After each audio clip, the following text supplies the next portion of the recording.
So what kind of risk takers? 'Cause I feel like you both are very much so risk takers. Not financial risk takers. Financial risk takers. All right, because you're a risk taker, bro. Don't forget I knew you.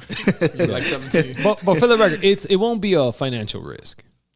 No, but like one of the things that I like Be a sacrifice. which was very impressive that you did was leave DOT. That call, like honestly, to that day is something that we all talk about, bro. Talked about that last time I was here. Yo, that was impressive. You saw 5 years from now. You saw this today. Back then, you know what I mean? Like I can't pull that trigger.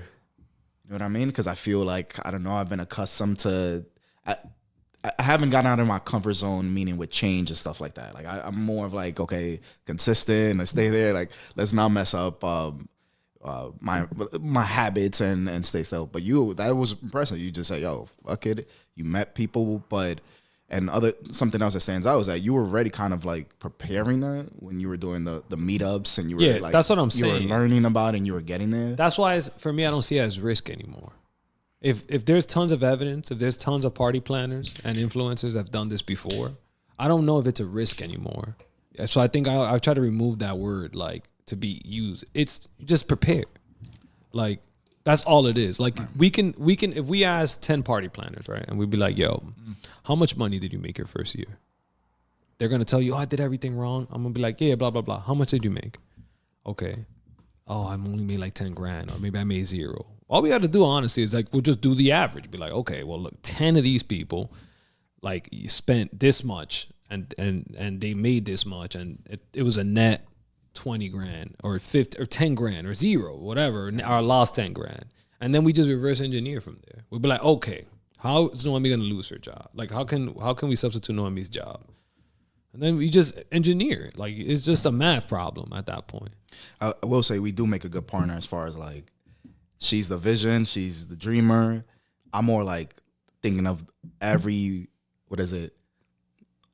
worst case scenarios. Yeah. So I'm always like, okay, we put these numbers in, or we bring in what's the cause and what's the effect? Like what could cause this? Or I'm always thinking like the worst case scenarios, which would help in a business like this because liability. Mm-hmm. We're talking about party planning. We're talking about people that are coming in that could potentially like get hurt.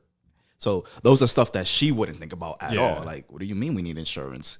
Yeah, because if somebody gets hurt and they sue us, who the fuck is paying for that shit? It's not coming out of business. That's a great fucking point. What I mean? I didn't think about insurance one time. So, you didn't even.